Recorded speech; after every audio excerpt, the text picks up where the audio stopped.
Sekali lagi salam.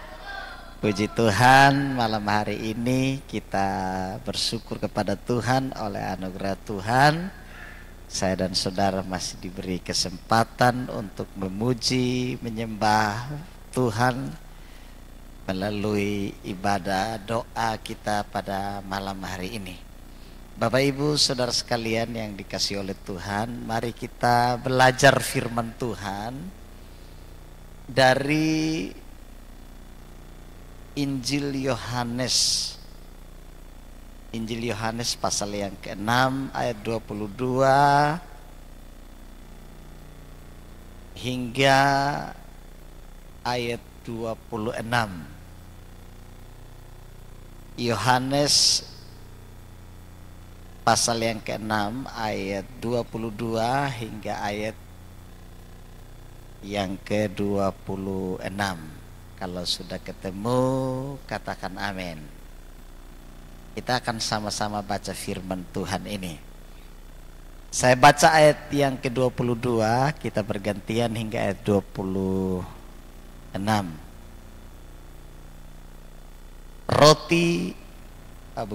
Dari ayat 22. Orang banyak mencari Yesus.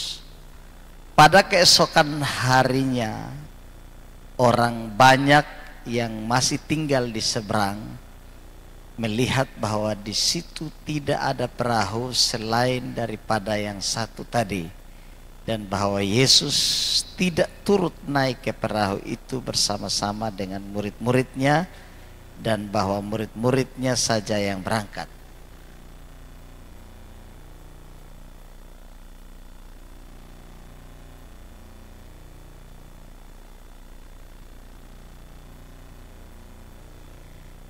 Ketika orang banyak itu melihat bahwa Yesus tidak ada di situ dan murid-muridnya juga tidak, mereka naik ke perahu itu lalu berangkat ke Kapernaum untuk mencari Yesus.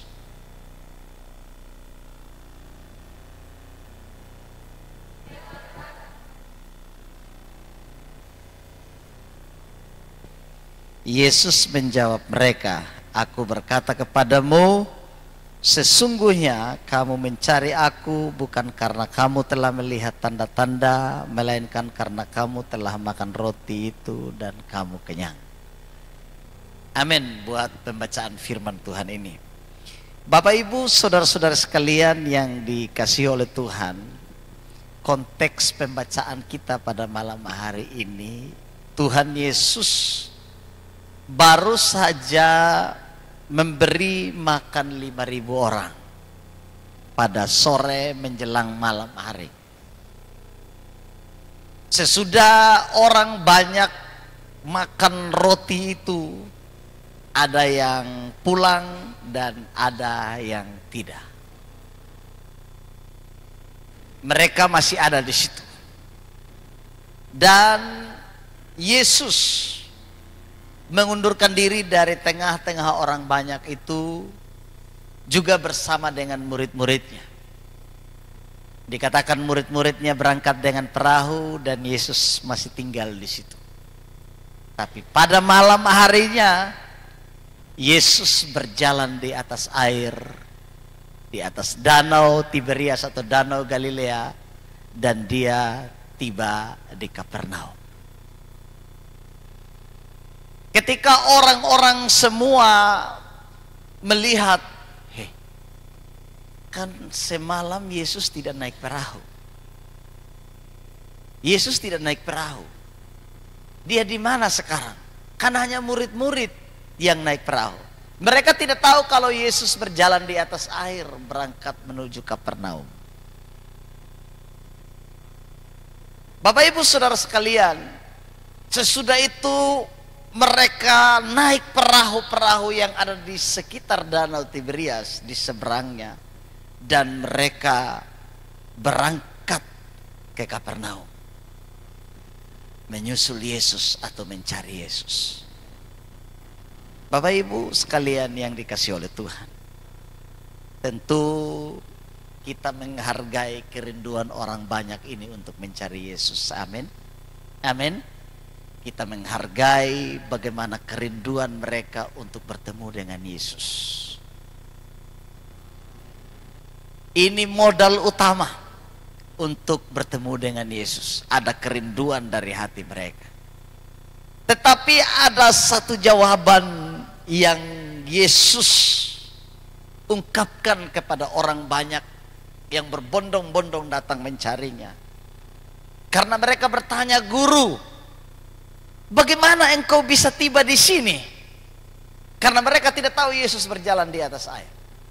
Tapi Yesus menjawab mereka begini, "Aku berkata kepadamu, sesungguhnya kamu mencari aku bukan karena kamu telah melihat tanda-tanda, melainkan karena kamu telah makan roti itu dan kamu kenyang." Ini jawaban Tuhan Yesus bagi mereka. Bapak Ibu Saudara sekalian, ini yang menjadi perenungan bagi kita semua. Bahwa ketika saya dan saudara dalam mengiring Tuhan, ada hal-hal yang perlu kita perhatikan dalam hidup ini, yaitu motivasi kita dalam mengiring Tuhan. Amin. Amin. Banyak orang mencari Tuhan hanya alasan supaya ia diberkati. Banyak orang mencari Tuhan supaya ia ditolong.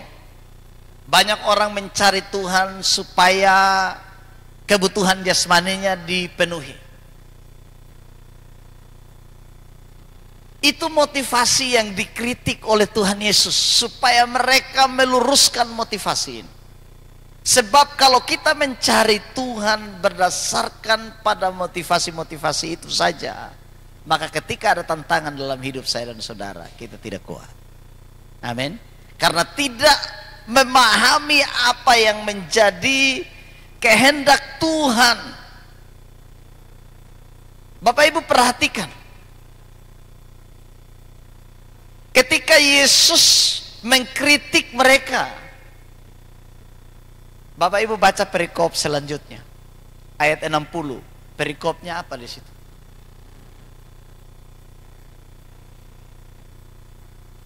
Iya. Ayat 60 bilang begini, sesudah mendengar semua itu, banyak dari murid-murid yang berkata, perkataan ini keras, siapakah yang sanggup mendengarkannya? Mulai ayat 66, mulai dari waktu itu banyak murid-murid yang mengundurkan diri dan tidak lagi mengikuti dia. Kenapa? Ketika Yesus bicara soal roti, roti jasmani dan roti hidup, tentang tubuhnya yang diberikan kepada mereka, mereka tidak bisa menangkap dengan baik, karena mereka bukan motivasi mencari roti yang benar, tapi roti jasmani. Sehingga ketika Tuhan mengajarkan kepada mereka hal-hal rohani, mereka tidak sanggup menerimanya, mereka mengundurkan diri. Bukankah mereka juga yang turut makan roti di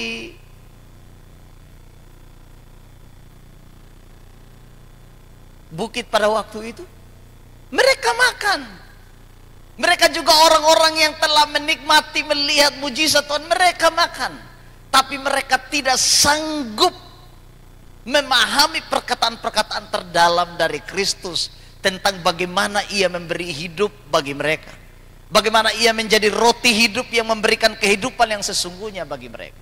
Sebab yang mereka cari adalah roti sementara, bukan roti yang sesungguhnya, bukan roti yang membawa mereka kepada kehidupan kekal, tapi mereka mencari roti yang sementara.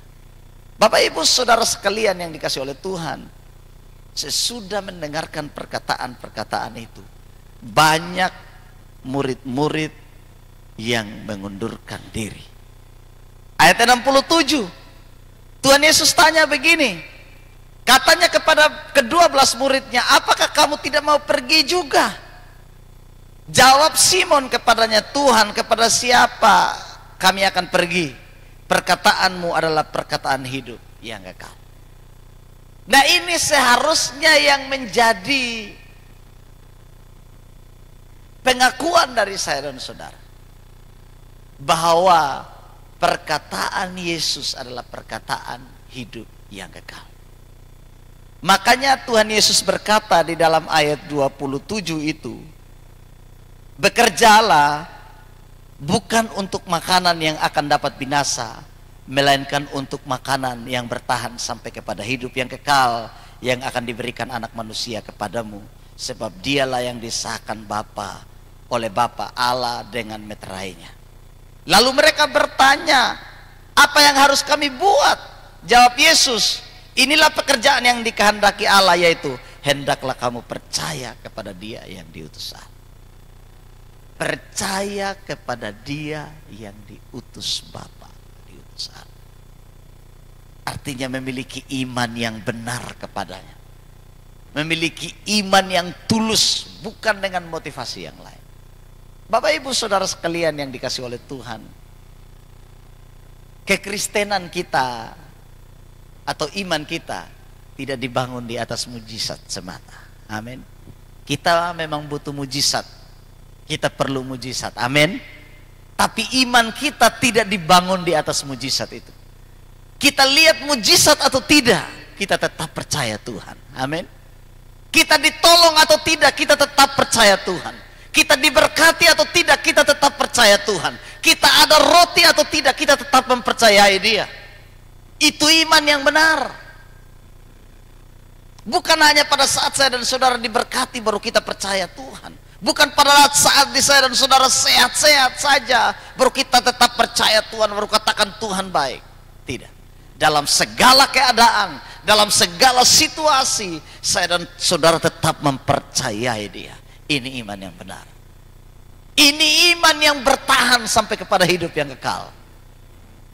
Iman kita bukan hanya berdasarkan kepada hal-hal yang kelihatan, bukan kepada hal-hal yang sementara, bukan hanya masalah berkat jasmani, bukan hanya masalah berkat physically, bukan.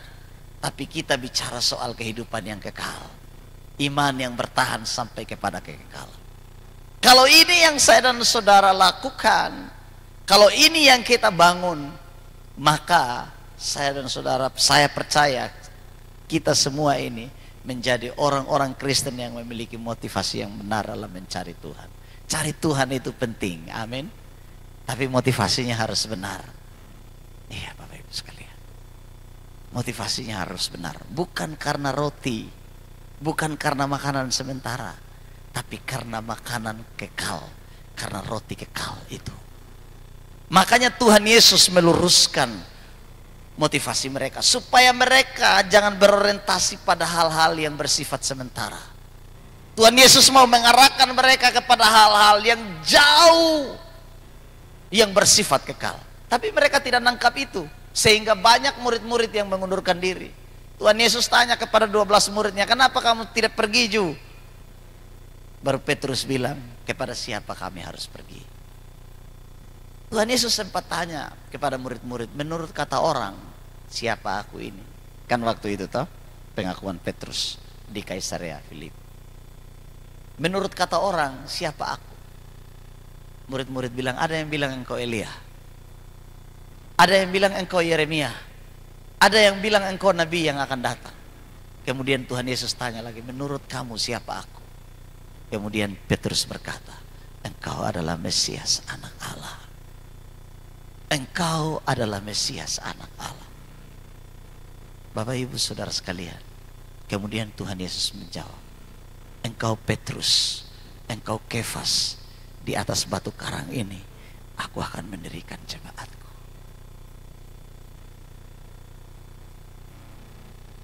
Di atas batu karang ini aku akan mendirikan jemaatku. Tuhan bukan bangun jemaatnya di atas Petrus, amin. Tapi Tuhan bangun jemaatnya di atas pengakuan Petrus. Apa pengakuan Petrus? Yesus Mesias anak Allah. Yesus Mesias anak Allah. Inilah yang dimaksudkan oleh Tuhan Yesus.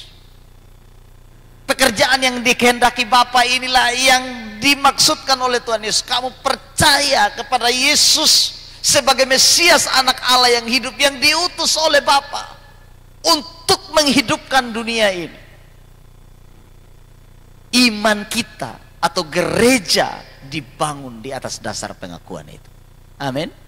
Kalau Yesus tidak diakui sebagai Tuhan oleh gereja, maka itu bukan gereja. Kalau kita tidak mengakui Yesus sebagai Tuhan, maka itu bukan gereja. Itu penyesatan. Sebab gereja yang benar adalah gereja yang dibangun di atas pengakuan Yesus adalah Tuhan, Yesus adalah Kristus, Yesus adalah Mesias, Yesus adalah anak Allah. Dan di atas batu karang itulah, iman yang teguh itulah, aku akan mendirikan gerejaku, kata Tuhan Yesus. Saya dan saudara harus berdiri di atas batu karang yang teguh itu, yaitu Kristus. Amin. Supaya kita tidak mudah terpengaruh dengan keadaan apapun di sekitar saya dan saudara. Dunia boleh bergoncang di sekeliling kita, keadaan dunia boleh bergejolak di sekeliling saya dan saudara. Semua situasi dan keadaan mungkin tidak bersahabat dengan kita, tapi kita berdiri di atas batu karang yang kuat, yaitu Kristus. Amin. Saya sungguh percaya malam ini Bapak Ibu, kalau kita paham apa yang dikatakan oleh Tuhan Yesus ini, maka kita tidak akan menjadi orang-orang yang mengundurkan diri. Berapa banyak anak-anak Tuhan yang awalnya setia dengan Tuhan luar biasa, di mana mereka saat ini? Banyak anak-anak Tuhan yang setia dari awal itu luar biasa, semangat menyala-nyala dengan Tuhan, tapi pada akhirnya redup. Di mana itu? Bagaimana motivasi kita dalam mengiring Tuhan, dalam melayani Tuhan?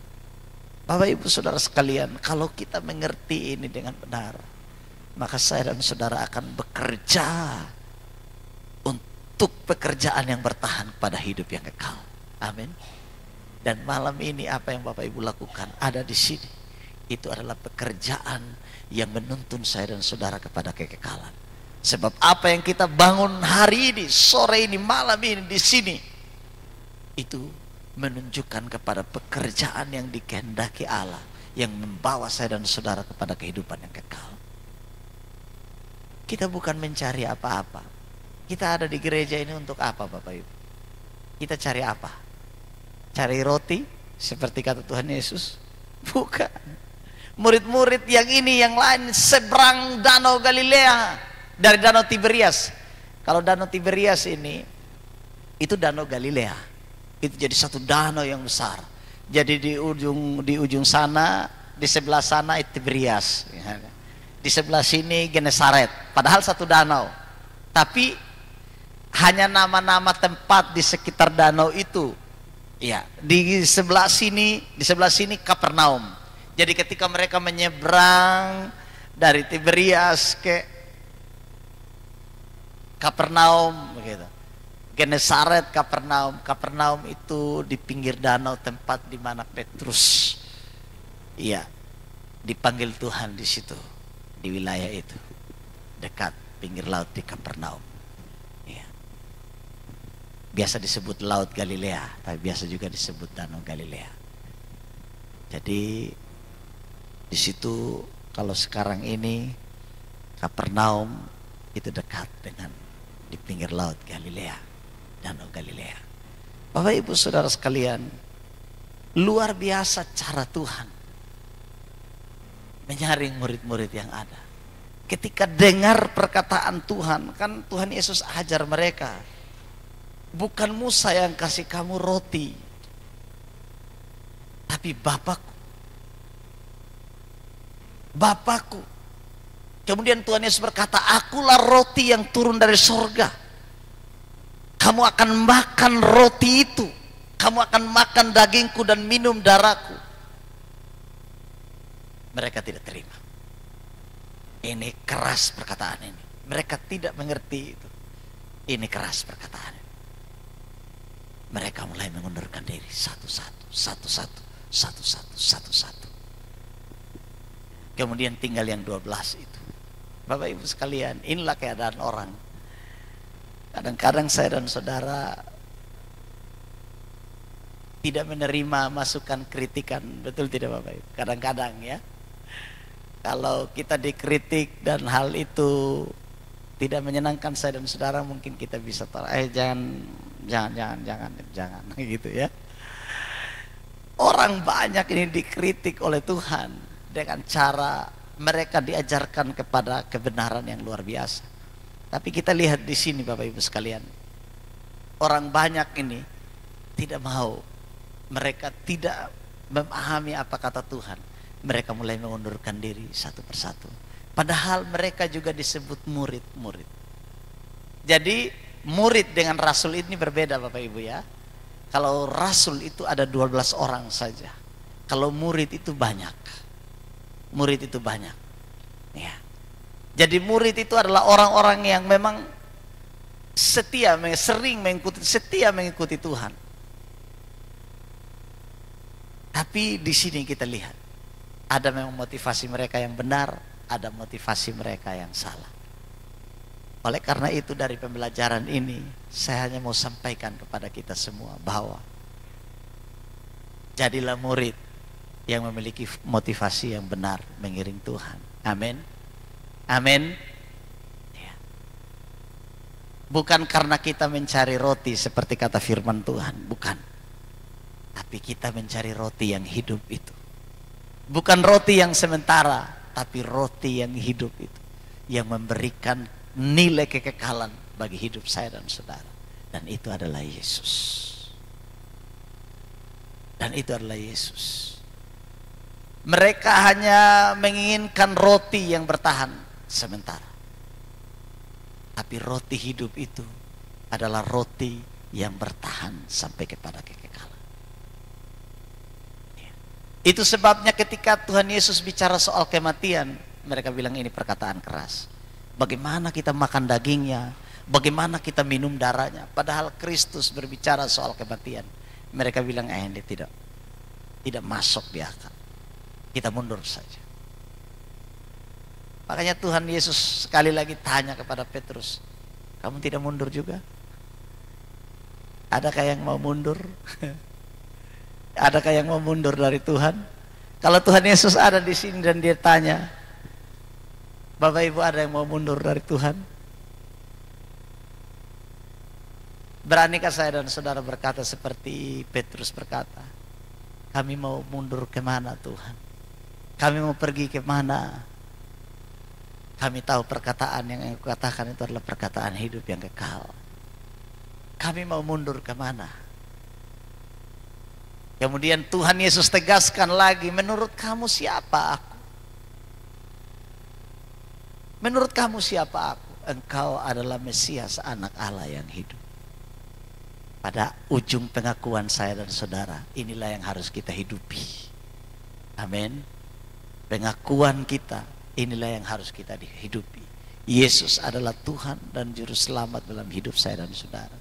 Ini yang harus kita hidupi. Sebab ini akan menuntun saya dan saudara kepada kekekalan. Apakah Tuhan tidak bisa membuat mujizat dalam hidup saya dan saudara? Bisa. Apakah Tuhan tidak bisa memberikan roti bagi saya dan saudara? Terlalu bisa. Apakah Tuhan tidak memberkati pekerjaan saya dan saudara? Terlalu bisa. Apakah Tuhan tidak bisa menyembuhkan penyakit saya dan saudara? Terlalu bisa.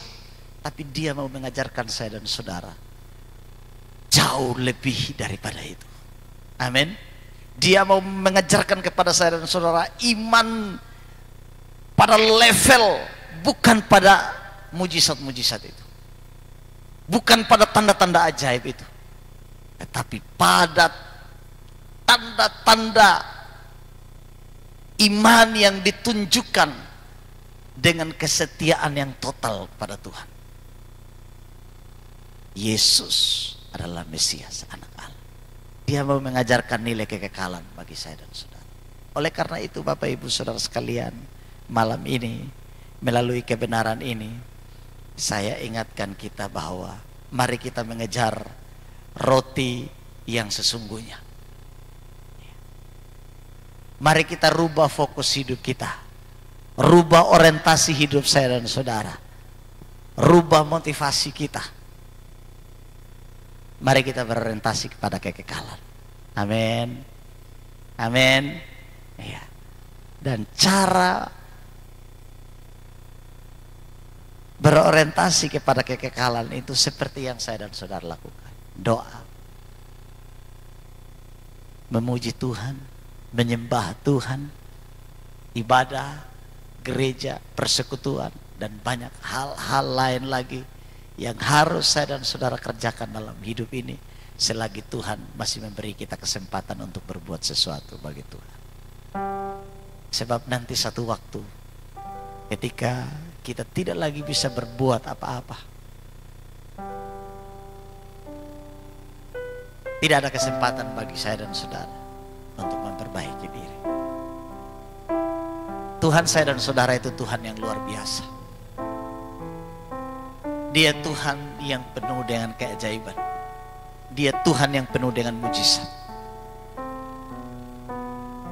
Kita mengiring dia bukan hanya karena mujizat. Terlalu mudah bagi Tuhan untuk lakukan mujizat. Di atas air saja dia berjalan. Dia berjalan. Gelombang saja dia tenangkan. Badai saja dia tenangkan. Dia berjalan dengan santainya di atas badai, di atas gelombang. Adakah hari-hari ini saya dan saudara sedang diperhadapkan dengan danau yang bergelombang? Lihat apa yang dilakukan oleh Yesus. Dia berjalan di atas air. Dia menenangkan gelombang. Dia menenangkan gelombang. Adakah hari-hari ini engkau mungkin merasa dalam kekurangan? Engkau kekurangan roti? Dengar, dia ubah 5 roti dan 2 ikan memberi makan 5.000 orang. Adakah yang mustahil? Tidak ada. Kalau begitu cara Tuhan memperlihatkan kuasanya bagi saya dan saudara, masihkah kita kurang percaya kepada pemeliharaan? Malam ini Bapak Ibu sekalian, dia ingin saya dan saudara memiliki komitmen, pengakuan seperti Petrus berkata, Engkau Tuhan, Engkau Mesias, Anak Allah yang hidup. Kami tidak akan pernah meragukan kuasa-Mu dalam hidup kami. Kalau Engkau mampu mengubah 5 roti dan 2 ekor ikan itu menjadi berlimpah-limpah, maka kami percaya Engkau akan memelihara hidup kami. Kalau Engkau mampu berjalan di atas air, mengatasi badai, mengatasi angin, mengatasi gelombang, kami percaya Engkau sanggup mengatasi semua masalah kehidupan kami. Hanya saja Tuhan, kami minta kepadamu, kuatkan iman kami, supaya kami terus berjalan dan fokus kepada pribadi-Mu Tuhan. Sebab Tuhan inginkan saya dan saudara roti hidup, yaitu dirinya sendiri, dimakan oleh kita, kata Tuhan Yesus. Roti itu kamu harus makan. Artinya apa? Ada pribadi yang terhubung antara kita dengan Tuhan, Tuhan dengan kita, Tuhan di dalam kita, kita di dalam Tuhan. Ada hubungan yang luar biasa yang harus dibangun. Maka engkau akan menemukan nilai kekekalan di dalam hidupmu. Bukan nilai yang sementara, bukan nilai yang sementara yang hanya diukur oleh roti, yang hanya diukur oleh 5 roti dan 2 ekor ikan. Bukan itu nilainya, tapi nilainya adalah Kristus, roti hidup yang diam di dalam dirimu, yang menjadi kesukaanmu, yang menjadi makananmu, yang menjadi sumber hidup bagimu. Dialah roti yang turun dari sorga, yang memberi hidup bagi saya dan saudara. Kalau hari-hari ini engkau sementara berada dalam keadaan itu, Tuhan mau ingatkan kita semua, sama seperti Ia mengingatkan orang banyak itu, bekerjalah untuk makanan yang bertahan sampai kepada hidup yang kekal. Bukan berarti saya dan saudara tidak butuh roti. Bukan berarti kita tidak butuh uang. Bukan berarti kita tidak butuh pekerjaan. Bukan berarti saya dan saudara tidak butuh berkat. Bukan berarti saya dan saudara tidak butuh mujizat. Kita butuh semua itu. Tuhan tahu kita butuh. Tapi jadikan Tuhan sebagai pusat utama dalam iman saya dan saudara. Maka segala sesuatu itu akan ditambahkan bagi kita. Karena Dia berkata, cari dahulu kerajaan Allah dan kebenarannya, maka semuanya akan ditambahkan kepadamu. Adakah saya dan saudara masih ragu dengan janji Tuhan ini? Malam ini Bapak Ibu Saudara sekalian, mari buka hatimu kepada Tuhan. Katakan sesuatu kepadanya. Terima kasih Tuhan, Engkau